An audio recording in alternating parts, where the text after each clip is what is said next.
and welcome back to Belly Dances. I've got to say I was absolutely blown away by the response to my last unboxing video about the costume that I'd ordered for a troop costume. It was amazing, so I've decided to come back with an update, and I'm just so pleased that people are interested in making costumes and the creative process behind belly dance. I make loads of things at home actually, and I don't really share about it, so I think I'm going to start doing more of that. So for example, I recently made these fan veils. I sourced the staves and the silk, and I made the whole thing from scratch because I wanted a big pair of fan veils, which I just couldn't find available to buy. So that happens to me all the time. I get an idea, I try and buy it, I can't buy it, so I end up making it myself. So I'm going to start talking more about that process. Let me know if you'd like to hear more with tips on how to make things, because it's something that I really enjoy and is a big part of belly dance for me. Anyway, back to the costumes. So I've ordered these ones from Aliexpress. I've got some more coming, some more on the way. You can look at the part 1 video to see about that. But with the top, I had an issue with needing a bra to go with it because there's no support at all in these tops. They're just kind of little pull-on tops. So I found this colour, which I'm really excited about. It's almost an exact match for the colour. The only issue with it is it's a little bit shiny. So this is just something I found in the sales. We've got sales on at the moment. This is actually a bikini, and I really like the bottoms as well because they're quite well covered, because I've discovered the mesh is a little bit see-through. So I found that actually a bikini is a really brilliant base for a belly dance costume. The bras tend to be thicker, so if you are making one from scratch, obviously I'm not this time, so I've got this to wear over the top, but they've got this thicker bit of padding in, which is really good for sewing into if you're creating with beads and sequins and bits of trim. You often get them with more padding than this, which forms a really good base for a bra. And the materials are usually quite fancy, which is kind of a good start. So I found this in the sale, half price. This one was from Ann Summers. Not somewhere I normally shop unless I'm buying bits to make costumes.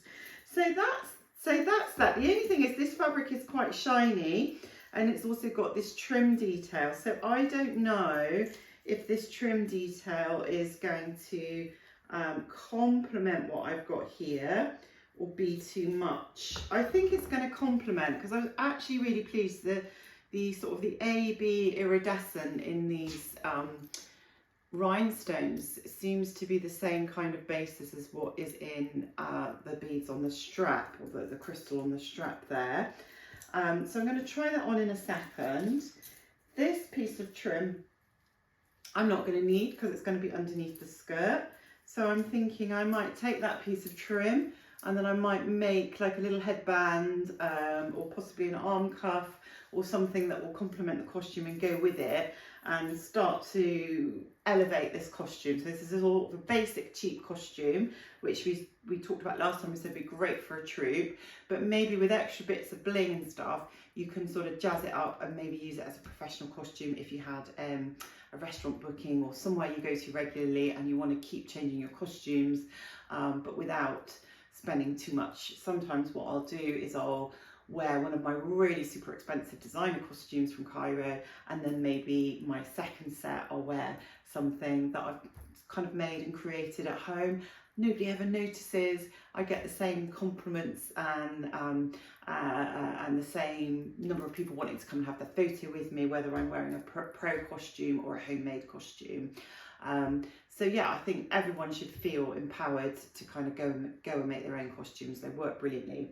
Anyway, I'm going to go and try my costume on, and you can let me know what you think down in the comments. So here we are, I'm back in my costume, and as you can see I've got the bikini bra on underneath, and I'm really pleased with it. I know that we've got a shiny fabric here, but I think it blends really well with the little break with the the rhinestones. And I just think you can never have too much bling. I really like the way that these look. The only thing I'm thinking about is whether to have this as a halter neck or whether to take the straps and kind of pull them down behind so they're a little bit more straighter. I could sew these onto the bikini so it's more of a regular bra strap. So yeah, so let me know what you think. Does it look better like this going back down, or does it look better with a halter neck tie? And I think definitely I'll take the little piece from the bikini and make that into a little headband. I think that will work really, really well. I'm just going to show you how this looks with some moves. I'm working on a little section of choreography for the troupe. I can't play the music on YouTube because it will get taken down. But have a look, see if you can guess. It's a really famous piece of music, so see if you can guess what I'm choreographing to in the comments. And yeah, and thank you so much to everyone who's watched the video. If you haven't yet already, please subscribe, because I'm creeping towards my goal of getting to 1,000 subscribers, and it really, really helps. So if you enjoyed the video, please do subscribe, like, and do all those wonderful things. So I also just wanted to mention that I'm making these videos with no makeup. I'd like to say that's a deliberate choice to show the contrast between no makeup and your full set of professional makeup when you've finished your costume. But the truth is, I'm a really busy person. I'm a busy mom. I've got loads going on. I've got work. I've got lots to do. So I don't really have time to wear makeup on a daily basis. And I wanted to make these videos and share them with you. And I think it's also important to just use our normal faces. And, you know, there's nothing wrong with my face without makeup. So I wanted to make these videos with no makeup, and then hopefully when I finish the costume at some point in the future, I'll have time to do a full set of makeup and show you how the costume looks when it's completely finished with nails, makeup, all the bling, all the jewellery and everything. Okay, let me rearrange the room and I will show you some dancing.